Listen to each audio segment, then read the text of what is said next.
Good morning, everybody. I am calling our meeting to order. As a reminder, this meeting is being held virtually with members of the Board of Directors participating remotely. In addition, the meeting is being streamed live on the Toronto and Region Conservation Authority website.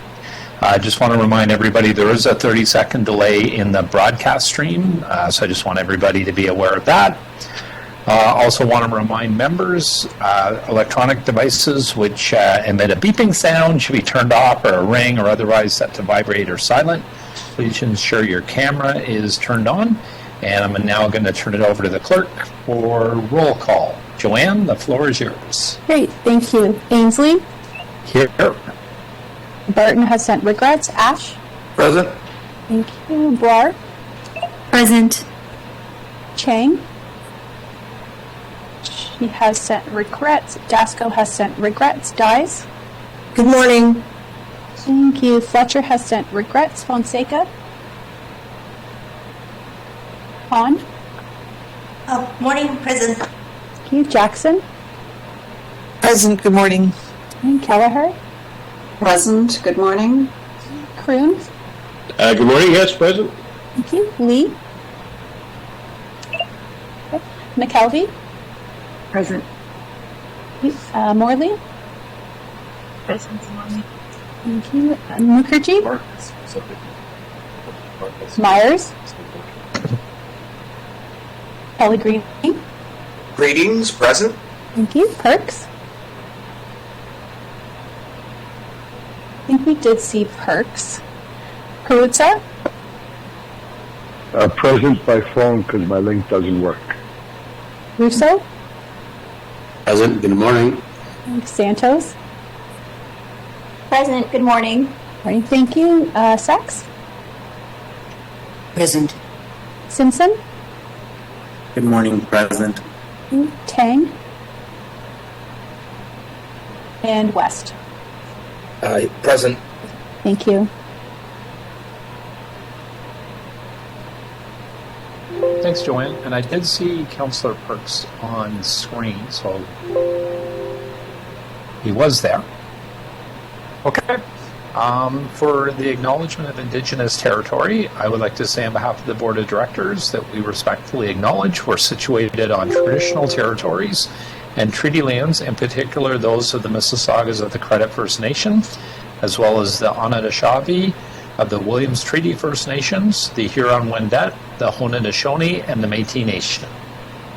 As stewards of land and water resources within the Greater Toronto Region, Toronto and Region Conservation Authority appreciates and respects the history and diversity of the land and is grateful to have the opportunity to work and meet in this territory. I will ask if any of the members of the board wish to disclose a pecuniary interest. Seeing none, can I have a motion to approve the minutes of the meeting held on October 20th, 2023? Moved by McKelvey, seconded by Jackson. All in favor? That carries. We don't have any delegations this morning. I'm going to move on to the consent agenda. I'm going to read out each item on the agenda that may be approved on consent. Members of the board may ask an item to be held so it can be further discussed. If you can please indicate your intention to hold an item verbally.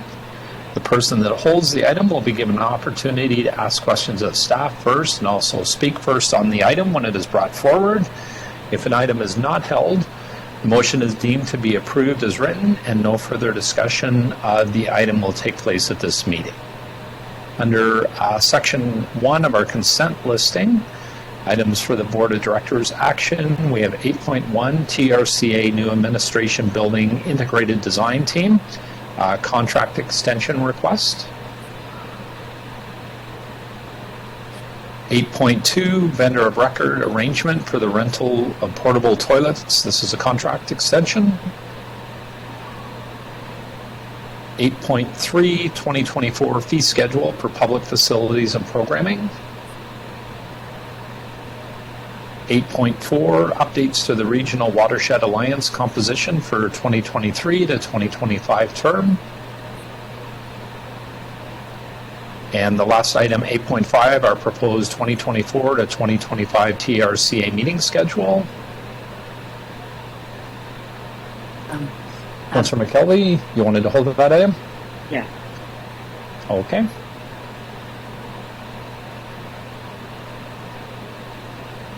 Can I have a mover and seconder for the rest of those items? Moved by West, seconded by Dyes. All in favor? That carries. Section 3, items for information of the board. 9.1, ecological restoration summary report. I'd like that pulled, please. I have a couple of questions. Okay, West. 9.2, spill response within TRCA jurisdiction. Can I have a mover and seconder for 9.2, spill response within TRCA jurisdiction?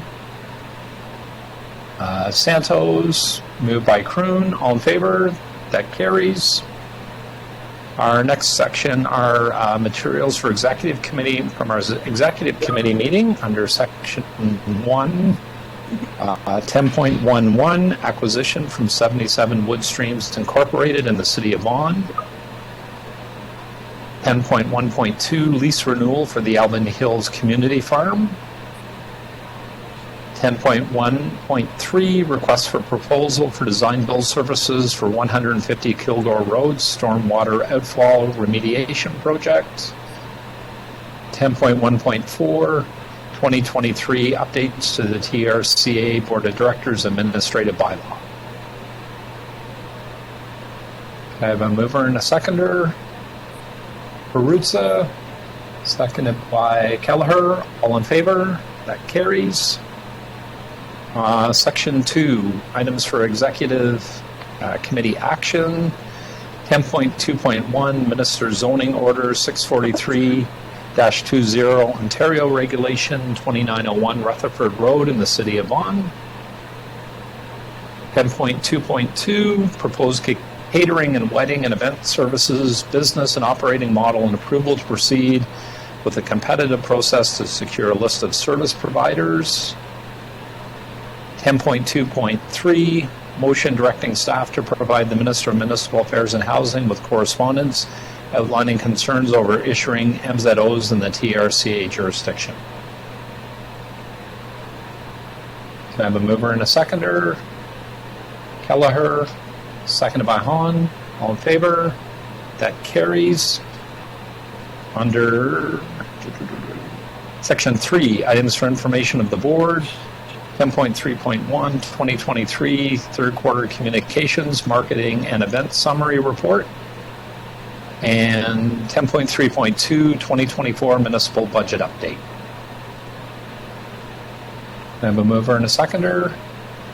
Moved by Cower, seconded by Jackson. All in favor? That carries.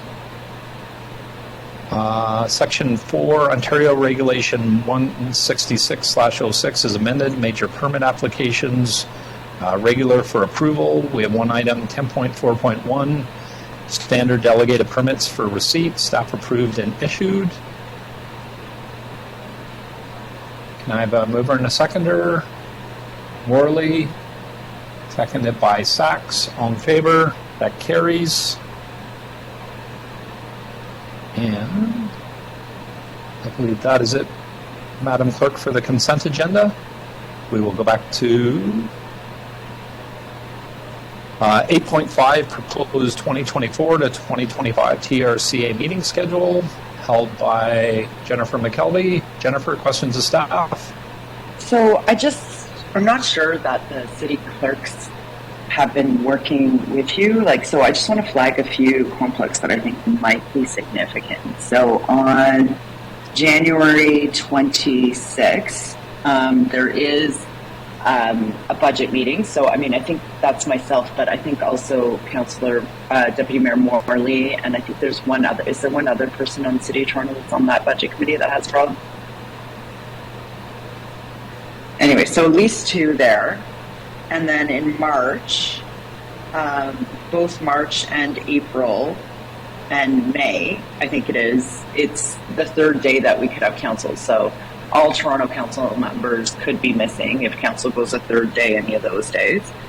And then June 21st is National Indigenous Peoples Days, which I think it's okay for us to meet, but I think we need to just recognize that, there will be ceremonies and events in advance of that. And then likewise, the September meeting is the third day of council. So anyway, I don't know that others have those issues, but like you could be missing all Toronto members on some of those days.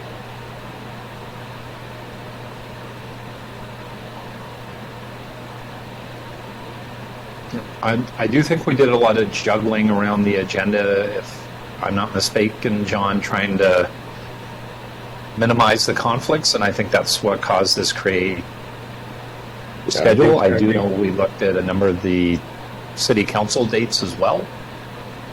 And through the chair, I know there's been a pretty big effort from the clerk, but no, I appreciate you flagging those. I guess part of it is that TRCA has traditionally been holding these dates for board meetings and committee meetings for 50 plus years, and the City of Toronto is changing things.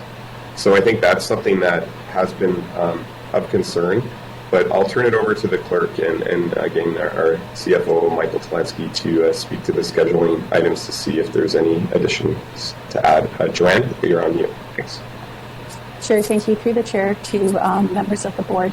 So we have worked extensively with the City of Toronto and other council offices within the TRCA jurisdictions. We have looked at the dates that have worked best, and there are some options that have been provided to us from City of Toronto. So we have been trying to work with the members and the members' offices to ensure that there's as many dates as possible. But given that we have such a restricted time frame and we're limited with the Fridays that we have, we've been trying to arrange the dates that work best for everybody. So we do understand that there might be some absences from members of council from City of Toronto. We still do have the 4 members of the public appointees who still are representative of City of Toronto. In addition, because our meetings don't really run too late, we still do have a fair enough attendance from members who are able to attend. With regards to the January 26th date, that date was actually approved and sent to the clerk's office in November of 2022, I believe.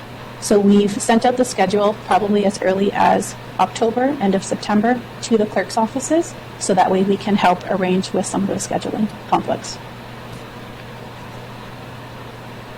Okay. And again, there's only like a budget, that meeting on the January, like that's totally understandable, but it's just the rest are all third days of council.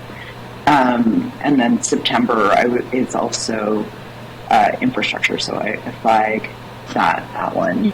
You'll again lose like three members. So I don't know that there's any way to change it at this point, but I do just like we need to, if it's a city issue, then we need to be on it for next year. Okay, thanks. And through the chair, I think one of the things that we can look at too is, and being very mindful of exactly how busy and occupied and how many committees that City of Toronto members sit on.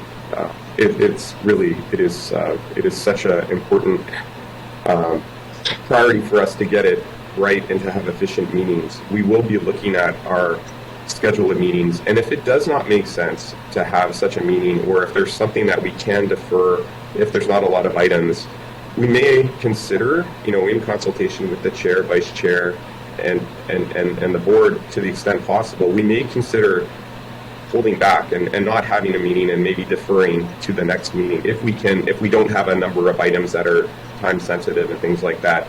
We want to make sure that it's as efficient as possible. Recognizing that there are things that have to proceed, like permitting and things that are mandatory according to time frames, but we will be looking for opportunities to be as efficient, and if we need to defer an exec meeting or roll it into a board meeting or something like that to make sure that we have the best attendance possible and that it's efficient, we will. So I just wanted to let you know that is top of mind for us and our team here as well. Right. I think the other thing is, though, I think we need to be very diligent about, excusing all our absences, right? So that it is noted that, we are missing it because of those other things, and we don't want to you don't get every single member of Toronto kicked off the board. Okay, that's all. Like, I think we have to obviously proceed, but I do want to flag, and I think in particular, like the national Indigenous Peoples Day, like that might be one next year you want to think about as well. Okay, thank you. Okay, thank you, Jennifer. Does anybody else have questions on this item? Seeing none, can I have a mover and a seconder? Jennifer, did you want to move it? Seconded by Jackson. All in favor? That carries. Our next item, where did it go?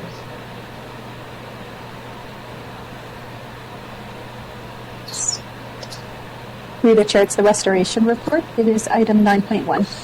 Thank you. Yes, I have it there. I scrolled right by it. Held by Mayor West, 9.1, Ecological Restoration Summary Report. Questions of staff? Yeah, thank you, Mr. Chair. So this is a really exciting report, and I think it deserves a little bit of discussion, so I wanted to pull it. But I think that the main question I wanted to ask is how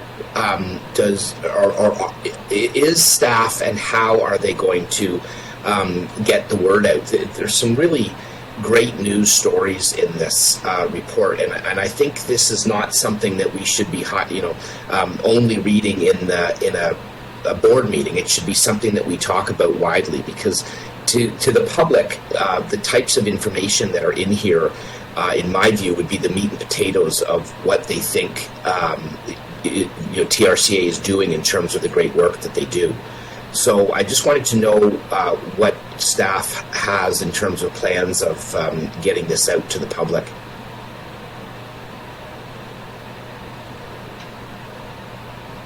Thank you for the question, Mayor West. I think there's a lot of, we could go a lot of places in terms of a response, but there is an external communication strategy that TRCA has, and we do look for opportunities, obviously, to highlight the work as part of that.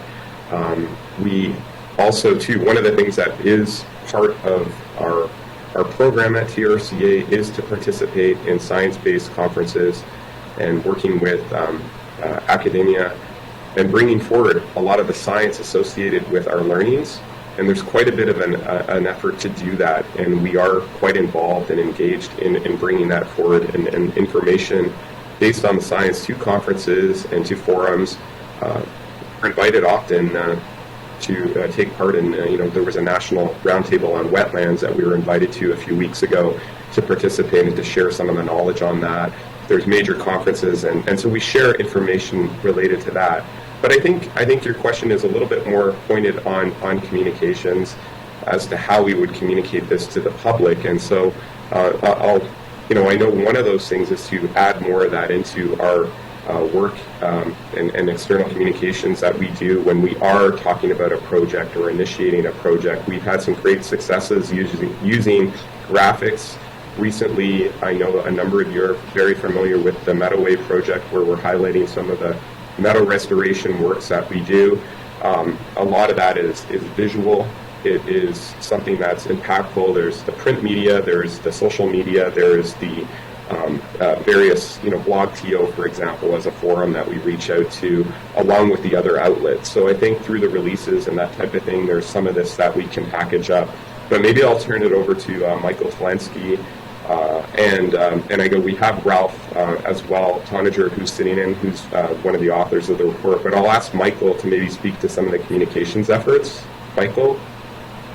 Absolutely. Thanks, John. And I think you covered it. I think really what we're trying to do is be more proactive with our team and figuring out what projects that we could reach out to the media, put it on social media, reach out to other organizations, let them know what's out there. To that point, I'm actually in Ottawa at the moment for the Meadowway was nominated for a Nature Inspiration Award last night. Again, it's just a matter of being able to get out there and showcase the great work that TRCA does. And Ralph, did you want to add some of that in terms of the program area and the work that's done on communications? Yes, definitely. And through the chair, thank you. And we use every method possible to get the word out, and truthfully, some of our restoration programs and works and processes form the basis of international conferences, strategies that are used not only locally but worldwide. We have a long list of awards, and perhaps maybe it is an oversight. We should have included some of those as part of the report that's before you. But truthfully, we seek every opportunity. We have strong partnerships, and the key aspect is our partners, both federal, provincial, at all levels of government, where we host public consultation sessions, workshops, for practitioners and for the general public to really engage the community through planting events and through community-based stewardship restoration events to really get people to understand not only the amazing work that's gone on, but the need for green space and habitat within the fabric of our urban corridors.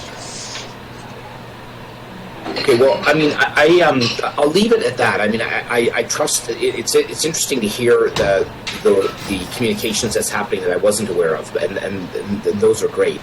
I guess when I'm looking at the presentation that's attached from slide 5 on, I mean, there's just so much material here that could be put out in various forms to spread the good news.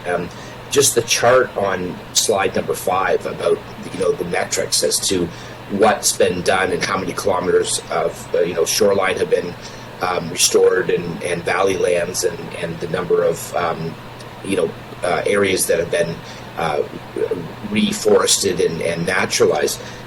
These are really good numbers, and I think it really would do the public a lot of good to know the good work that's going on. For a couple of reasons. I mean, first of all, it's good work that we should be made aware of, but it's also building awareness in the public about some of the things like wetland restoration. There's a slide there that's really illustrative of what does wetland restoration even mean. So anyway, I would encourage staff as much as possible to get it out and just get it to the general public. Like, I think it's our constituents in municipalities like Richmond Hill and others, I'm sure, that I think would be very interested in knowing that we are taking work seriously to protect our environment and that work's actually getting done.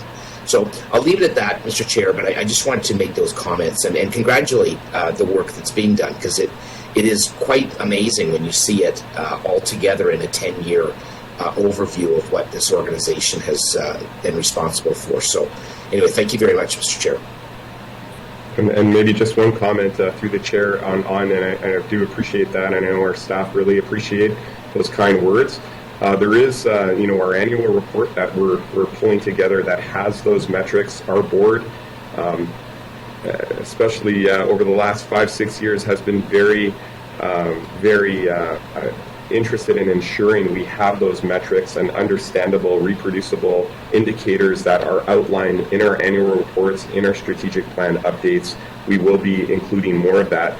But I do want to go back and have some more discussion about how, whenever we're communicating, like, for example, the upcoming Beverly Acres potential announcement in Richmond Hill, or today's announcement where we work with Credit Valley Conservation, and there's going to be an announcement at Jim Toby in the next hour on active transportation funding that I believe Stephen Dasco is attending in person. These types of things are opportunities for us to communicate in plain language some of the good work that's happened, and so we will look to try to do more of that. And I do think, and as we've seen, having that drone imagery and that kind of visual information to show the before and afters, it's so impactful. And so we'll continue to try to emphasize that and try to get as much of that information out there for the general public as well. So really appreciate the interest on this item and the support, and we'll continue to try to work through your offices as well to try to get some of this information out there. So thank you so much. Thank you, David. Other comments from anyone on this item? Seeing none, can I have a mover and a seconder? A move by Watt, seconded by Pellegrini. All in favor? That carries. Our next item is under new business. The next meeting of the Board of Directors will be meeting number 1/24 to be held virtually on January 26th, 2024 at 9:30 a.m. And just before I ask for adjournment, I just wanted to echo, and I think Mayor West brought it up on the ecological report. Just John, once again, if you can thank all of the TRCA staff for all of their amazing work that's ongoing, and we've reviewed a number of items today. I don't think they can ever be thanked enough. Just pass on the best wishes of the board for all of their hard work. And as the chair, I would like to wish everybody and all of the staff all the best for the upcoming holiday season. I hope everybody has a safe, happy, joyous holiday season, and looking forward to seeing everybody in the new year. And a motion to adjourn, Barutza, seconded by McKelvey. All in favor? And that carries. Thank you, everybody.